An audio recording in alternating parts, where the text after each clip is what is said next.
Hello and welcome back to another episode of the Minecraft Handbook. Now this is episode 49 and we are not by our base for some reason. Now the reason is in fact because today we are going to be building a slime farm. Now if we hop down here real quick, I can reveal I have found a slime chunk, and I've not only found one, but in actual fact I've found four. So let's just get rid of these slimes real quick. I only kept them here so I could show you guys that this was indeed a slime chunk, and as you can see, like, there's no other exits or entrances, and so these have to have spawned in here. And so yeah, I believe if we push it this way, there's more slime chunks going on. For those of you that don't know what a chunk is, it's a 16 by 16 like horizontal set of blocks, which the game recognizes as like a partition, I guess.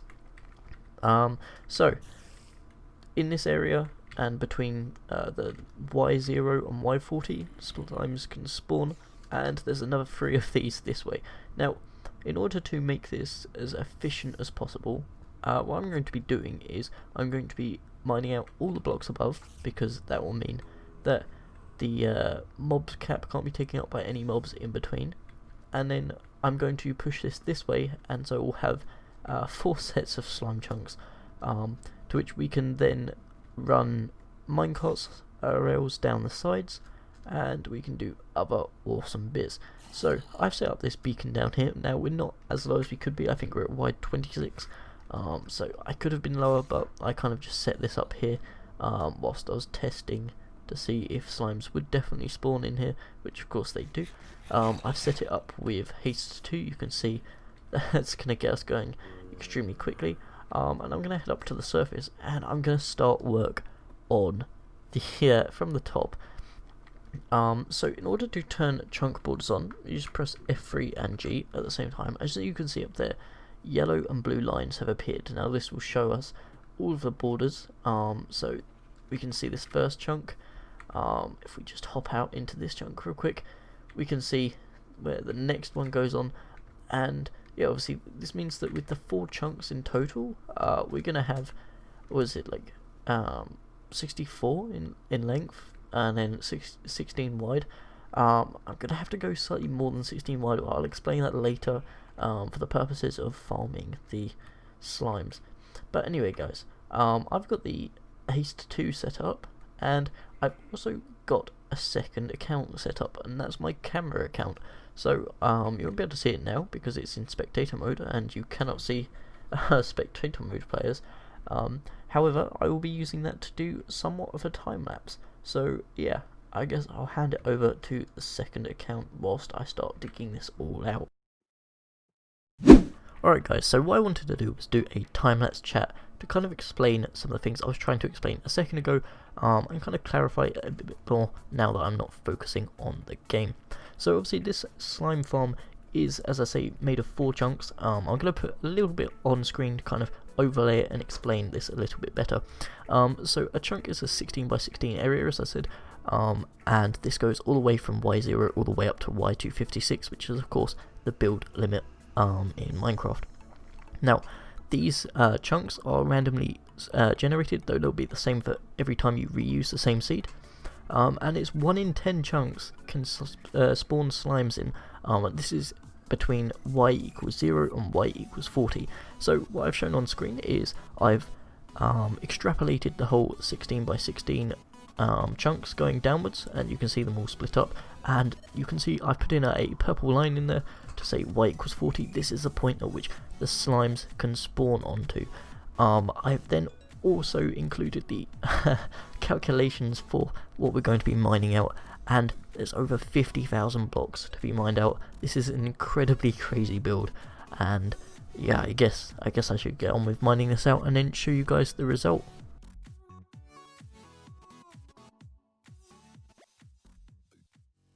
And so off camera I managed to build up a little bit here. So in actual fact, I have actually got some platforms in place. I also set up a rail system, and I built a magma platform just to see if I could get this working, because I haven't done a lot of slime farms before, and so it's something that I forget how to do some of the different tactics and like basics for every so often. So obviously I set up all of these, you know, in order to get up and down. We're gonna have to get to each platform separately because of how these are wired. We've got a minecart with a hopper running on each side, and these go to this hopper over here, which has a redstone circuit in behind, which obviously unloads it. And as you can see in the chest, we've got 14 slime balls there. Obviously there's more in the other ones.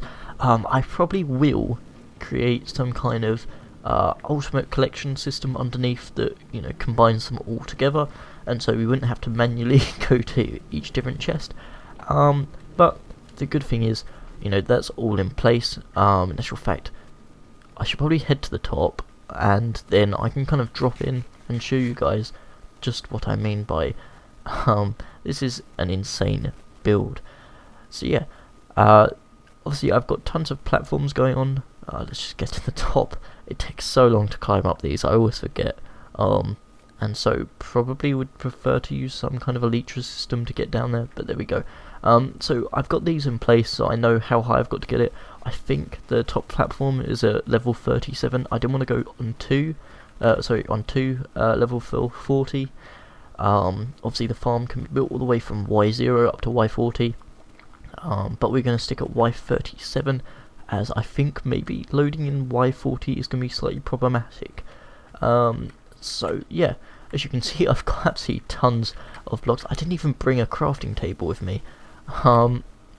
Right, let's grab some wood real quick, I guess. And oh, my mouse is lagging as well. Blimey. Right, so what I'm gonna have to do, if we just hop down in here real quick, I think probably the best way is to just jump onto this platform. I mean, we can already see there's a skeleton down there, so I'm gonna probably do this all off camera, because A, it's gonna be boring to watch, and B, we might have to be fighting some mobs, which is obviously easier done with more focus. But we get the general gist of everything. In these pods we have iron golems. I can't quite see the other one. If I just head down to this one real quick. There we go. Right, so we can see this golem here. He has taken damage, which is slightly worrying. I might have to look into that one.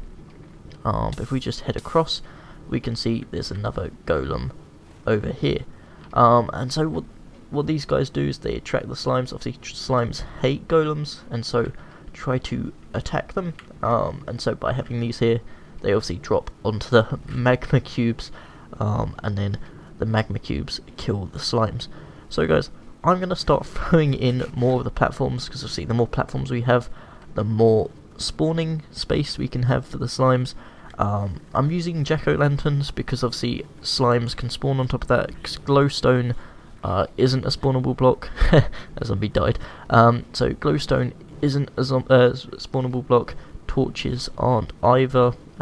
Sea lanterns are, but they're a pain to go and get. So obviously we'd have to get pumpkins. We're going to shear them to get ourselves the pumpkin head, and then put in a torch to make jack-o'-lanterns. On top of that, obviously I'm going to be creating lots of iron golems.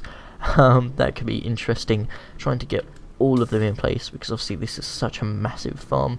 But guys, without further ado, I'm going to get on with this. How do we jump out of here? This could be problematic. There we go. That didn't go very far. There we go. And we're out.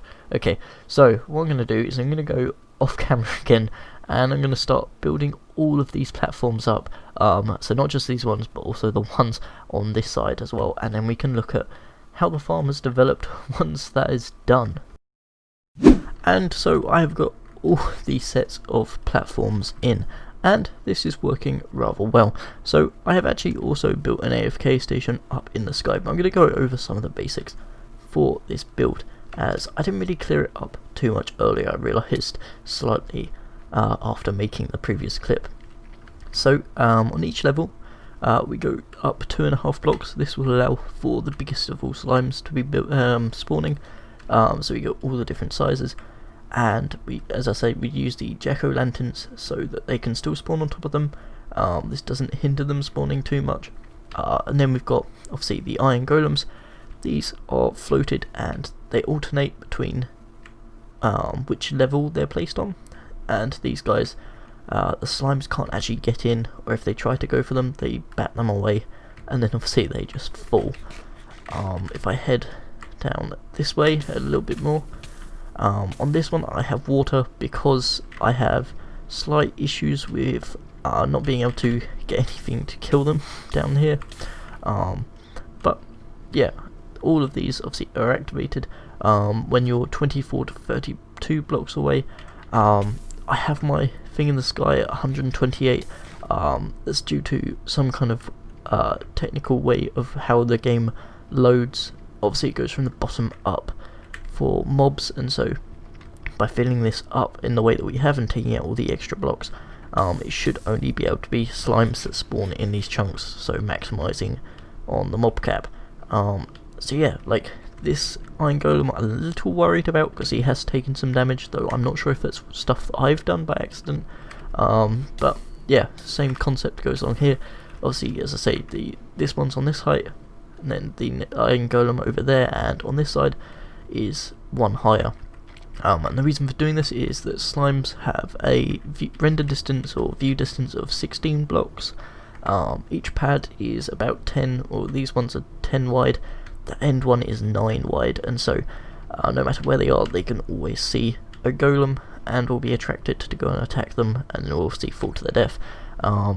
Yeah, and then on this side, because of how my chunks worked, and because of I miscalculated something, we have this magma set on this side, and then we have a wall of iron golems going up in the side, and having this set up means that the slimes can't get to them, so they can't deal any damage to the iron golems, but the iron golems can still hit them back and damage them on the magma. Now, as I say, this only activates when you're 24 to 32 blocks away, or we're in the AFK farm. Let's not land on the underside of the glass, let's actually land on top.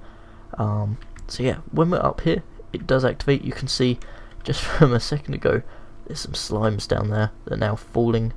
And this is really good because obviously I can now just sit up here and we get infinite slimes, which in turn means we get infinite slime blocks.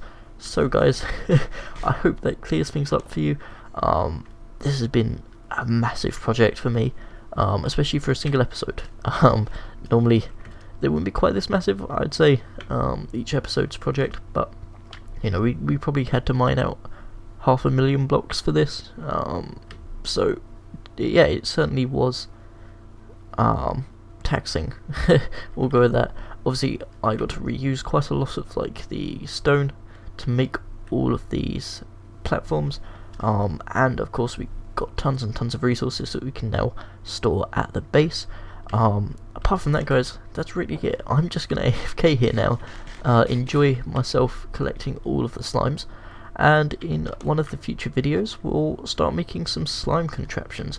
But anyway guys, thank you very much for watching. I hope you've enjoyed. I hope this helps. I hope it's been kind of useful in understanding some of the slime mechanics. Bye.